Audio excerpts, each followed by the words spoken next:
I've got Rachel Atkinson with me. You might remember I talked about her Reasons to be Cheerful pattern a few episodes ago. And Rachel's had such an interesting story that I thought I should come and have a chat and let Rachel tell you a little bit more about her Daughter of a Shepherd story. Thank you. So, what do you want to know? Well, how did it all start? Because in September or so, the knitosphere was abuzz with the story. But how did it all start? So I went to visit my father. It was the weekend of Yarndale, and he was telling me that the previous year he'd sent his fleeces away to the British Wool Board, which is what British sheep farmers have to do. And he'd received a cheque the week of Yarndale for 94 pence, which represented 10% of the total value for the 2014 clip. So he would eventually receive about £9.40. And the flock is about 500 sheep, so it was a really tiny amount. And farmers don't have the choice. That's the process that they have to follow. It is, unless you have a rare breed flock, and there's another exemption that I can't quite remember, but that's basically what farmers do. So we couldn't believe it, and he said he wasn't sending his 2015 clip, so it was sat in a barn. And I just got thinking, I'm a knitter and I like wool, and there's a lot of fleece sat, maybe we could make some wool. And so I went to John Arbon when we were at Yarndale, and I took my dad to Yarndale as well, so it was like his first wool show, which he enjoyed. Took him and we had a chat with John Arbon. I showed him the fleece, and he was like, yeah, I'll give it a go. And so that got the ball rolling, and from there we've taken them through processing and then on to John, who's spun them. And what breed of sheep were they? They're Hebrideans. So the fleece is a natural, very, very dark brown. And this is the colour. I've had quite a lot of people asking me if it's dyed or if it's blended, but this is what they are. They're really hardy, and the flock that he looks after are a conservation flock as well. So they graze a lot of woodland, and they eat the plants that they don't want in the woods. So they're doing a really amazing. They're hard-working sheep. Yeah. So yeah. And it's amazing. And again, I wish you could smell it. It's just it smells so sheepy and so lovely still.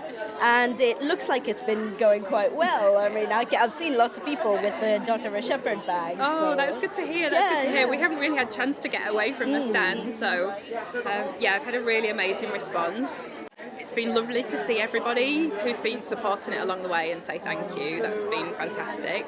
And then it's also been great to meet people who didn't know anything about it, and just to see their reaction when they see it, and about the colour and how soft it is. And yeah, it's been a really great show. I've really enjoyed it. So it's great to see that these fleeces that otherwise might have just sat in the barn or been disposed of in another way, are now leading a whole new life. And these samples are just so nice and so soft and really quite tempting, one might say. So it's great to see it, and I think you've done a great job with the branding as well. It all looks really, really pretty, and the pictures of a young Rachel.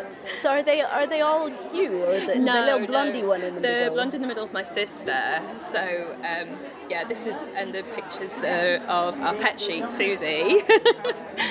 My dad used to keep Suffolk sheep, so this is when he had the Suffolks, but they're born black, and then the fleeces go white, but they keep the black faces. And Susie lived with us for quite a lot of years. So back then, did he only have just a few, and then he grew to a larger flock? Yeah, he was actually he was in the rag trade, and he was selling ladies' underwear for quite a long time.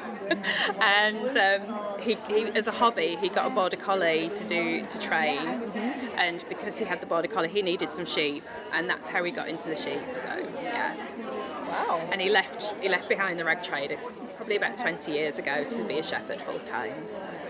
So I wonder what kind of dog I need to get so that I can then justify getting alpacas. You don't need a dog with alpacas. You could just have You alpacas. just need an excuse, and then you can have alpacas. I was at Yarndale last year. Dad was looking at the alpaca. They had some alpacas there, and he got chatting to the guy, and I think he's been up to look at them. So he's thinking about it. And I'm like, so cute. please get some alpacas. So we'll see. Well, thank you, Rachel. Oh, thank you. It's and a pleasure. It's just, again, so great to see small businesses, small brands just building something so lovely and so inviting. So if you get a chance, so will the yarn be available online? It will. We're hoping to be available online in a couple of weeks. I'm just finishing the website. I ran out of time before the show. There'll be a small amount available online, and then we'll have a bigger batch available in May, hopefully. I just need to get John Arbon into action. So I think we'll go have a chat with John now. So daughterofashepherd.com if you want to have a look at what Rachel's up to. Thanks so much.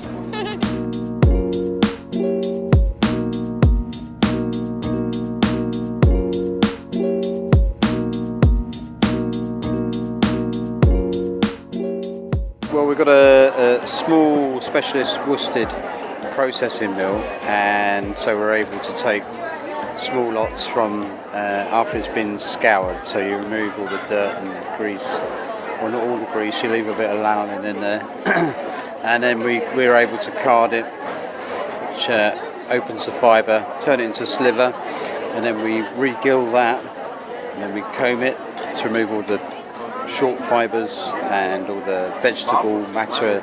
Takes a lot of the guard hair out as well.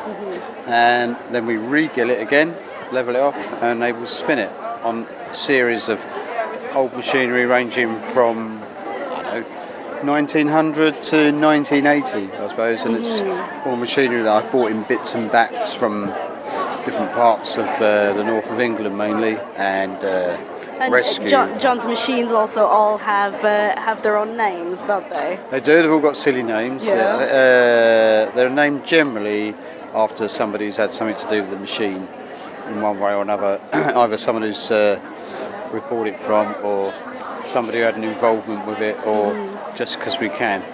So why not? Yeah. Absolutely. It's a bit daft, but. Do they have their personal temperaments yeah, they as well? do. Yeah, that's right. And some of the names are sort of given because of that, because of the way they are. Like Drusilla is a bit of a screamer, so just sounded like makes a screaming noise, so it's Drusilla. But yeah, and keeps us amused. Well, that's good. There you go. So I've picked up some of Rachel's lovely Daughter of a Shepherd yarn. So what was it like working with Rachel? She's on an those absolute pieces? nightmare. No, she's fine. She's all right. She came on to us and wanted to do something special. It means a lot to her. It's her father's flock, and she sent us some samples and said, can you do anything with this? And we said, no, go away. No, we didn't. We looked at it and you won't get any sense out of me. And we looked at it. It is the afternoon of the second day of manning the stall, so I'm amazed they're even still standing. So yeah, we looked at it and said, yeah, we can do something decent with this. And we took it through the system that I explained earlier, turned it into a DK yarn for her. We did have some issues with it because it's quite short. It's a bit shorter than I expected, and worsted processing is for a longer staple. So it did give us did test us a bit, and there are ways I want to improve it in the future.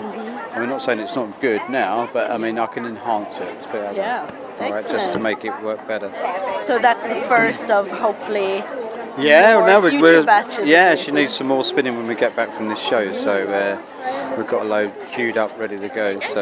So are there more sheep fleeces ready to? yeah, we've prepped a lot more of it than we've actually spun. We had to pull a finger out and spin some for this event, and but yeah, there's a lot more to spin for her as well. Excellent. Well, it's been great to see Rachel's story take shape and see it go through your mill and go through all of the story from her looking at her dad's fleeces and saying, something needs to be done with these. All the way to this stage where Yep. we can buy it here or we can buy it online, and there'll be more going through John's Mill sometime soon. There you go. Excellent. Plus some new blends possibly. Oh, You heard yes. that first there. Well, you can see behind us the knit by numbers are so gorgeous, and I've picked up some socks already. And, There you go. yeah. So what's coming next? You said you've got some new Well, for blends us, coming? a new blend with this Oh, as with well. this, okay. Oh god, we've got 4-ply knit by numbers coming out soon, which is going to be launched at BILF, the Wonderwall show. And we've got a merino silk yarn range we want to bring out, and there's the alpaca supreme in colours as well, which we haven't done before, and plus a host of other stuff. Better stop now because we'll never get them all out. So there's some great stuff coming up, and there's some great stuff around here. I'll show you around. So thank you, John. I hope No you problem. have a lovely rest of the afternoon that you can then hopefully sit down for a drink later. Or two. Or two or three. They'll be well deserved. 6. We've been there's been a lot of us today. All right. Thank you. You're welcome. Take care. Cheers. See ya.